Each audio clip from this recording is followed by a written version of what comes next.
আপনারা দেখছেন প্রবাস বাংলা চ্যানেল। 2018 সালের সেপ্টেম্বর থেকে বন্ধ মালয়েশিয়ার শ্রমবাজার খুলতে নানা তৎপরতা চলছে বাংলাদেশ ও মালয়েশিয়ার পক্ষ থেকে।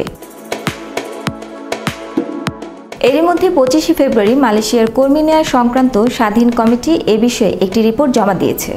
মালয়েশিয়ার মানব সম্পদ মন্ত্রী কুলা সেগারাং জানান, এই প্রতিবেদনটি মালয়েশিয়ার মন্ত্রিসভায় আলোচনা ও অনুমোদনের অপেক্ষায় রয়েছে।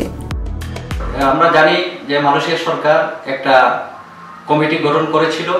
এই কমিটি সম্প্রতি স্বরাষ্ট্র মন্ত্রণালয়ে তারা পেশ করেছে কি পদ্ধতিতে মালয়েশিয়া থেকে শ্রমিক নিয়ে আসবে এবং কি কি সিস্টেম শুরু হবে সেটা তারা পরবর্তীতে আলোচনা সাপেক্ষে মন্ত্রী পর্যায়ে আলোচনা সাপেক্ষে বৈঠকের পরে তারা এটা ঘোষণা দেয়।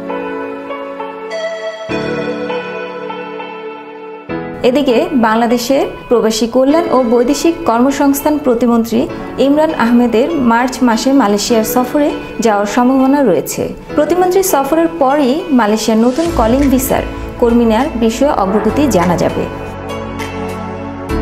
নতুন কলিং ভিসার বিষয়ে যেটা আলোচনা চলছে, আমাদের দেশের প্রবাসী কল্যাণ মন্ত্রী মহোদয় মালয়েশিয়া আসবেন এবং আসার পরে এই দেশের সংশ্লিষ্টদের সাথে আলোচনা করবেন। এটা প্রক্রিয়া চলছে, তবে কবে নাগাদ এই আলোচনা হবে সেটা এখনো জানা যায়নি। এদিকে 2018 আগস্টে শেষ হওয়া রিহায়ারিংয়ের যারা বৈধতা নিতে পারেননি, আপাতত তাদের জন্য কোনো ভালো খবর নেই। উল্টো প্রতিনিয়ত ইমিগ্রেশন পুলিশের অভিযানে আটক হচ্ছেন অবৈধ কর্মীরা। বৈধ কাগজপত্র ছাড়া কর্মীদের সতর্ক থাকার আহ্বান জানানো হচ্ছে।